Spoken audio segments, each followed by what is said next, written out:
ఇలాంటి మరెన్నో వీడియోలు చూడడానికి like, share, subscribe and comment.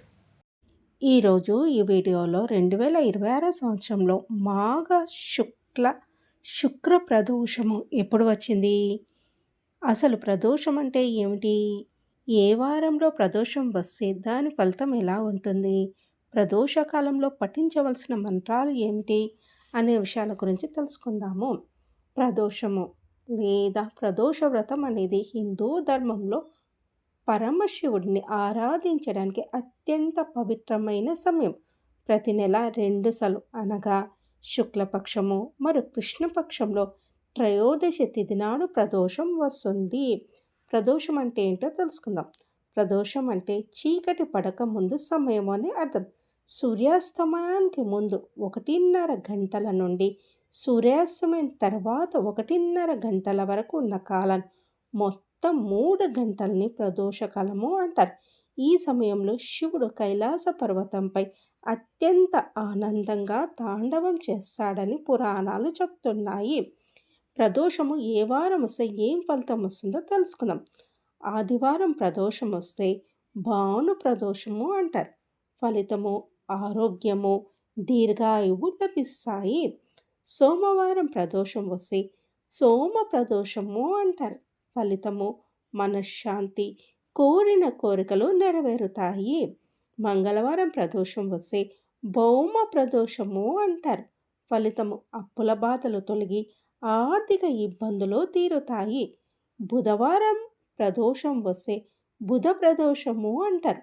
ఫలితము జ్ఞానము, విద్య మరియు సంతాన ప్రాప్తి కలుగుతాయి.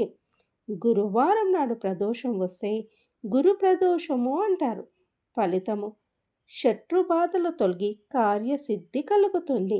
శుక్రవారం నాడు ప్రదోషం వస్తే శుక్ల ప్రదోషము అంటారు. ఫలితము ఐశ్వర్యము, సౌభాగ్యము, శుభకార్యాలు జరుగుతాయి. శనివారం నాడు ప్రదోషం వస్తే శని ప్రదోషము అంటారు. ఫలితము అన్ని ప్రదోషాల్లో ఇది అత్యంత శక్తివంతమైనది. దోషాలు తొలగిపోతాయి.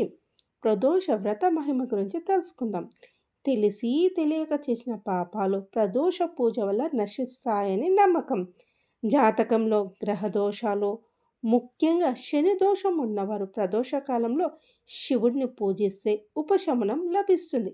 ప్రదోష సమయంలో సకల దేవతలు శివుడిని కొలుస్తారు కాబట్టి ఈ సమయంలో పూజిస్తే అందరి దేవతల ఆశీస్సులు లభిస్తాయి.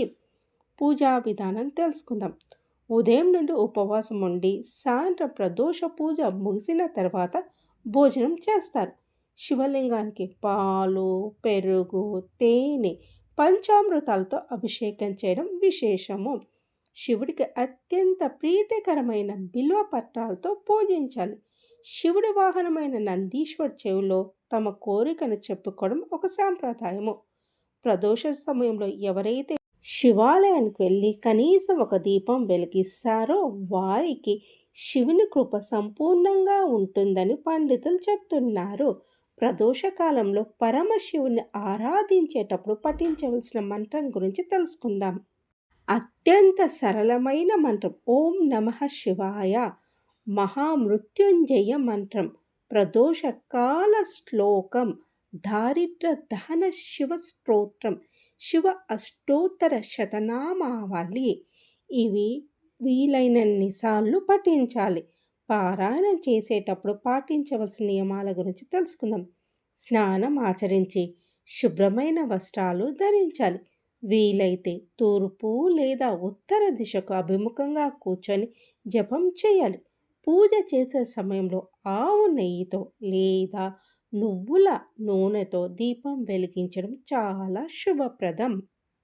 2026 సంవత్సరంలో మాఘమాసంలో శుక్లపక్షంలో వచ్చే ప్రదోష వ్రతము శుక్రవారం రోజున వస్తుంది.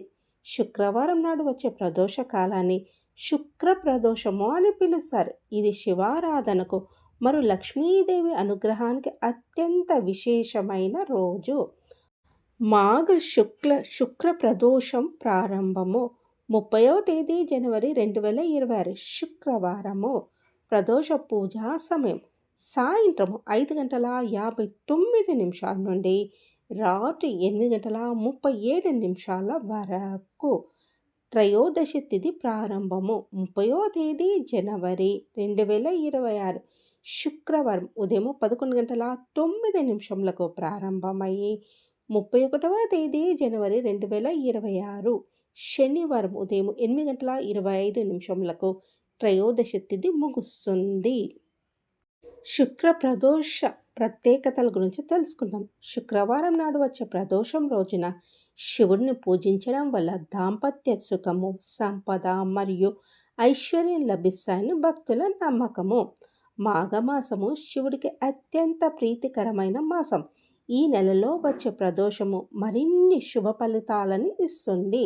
సాయంత్రం ప్రదోష కాలంలో శివలింగానికి అభిషేకం చేయడం చాలా శ్రేష్టం. శివుడికి ఇష్టమైన బిల్వ పత్రాలతో పూజించి ఓం నమః శివాయ మంత్రాన్ని జపించాలి.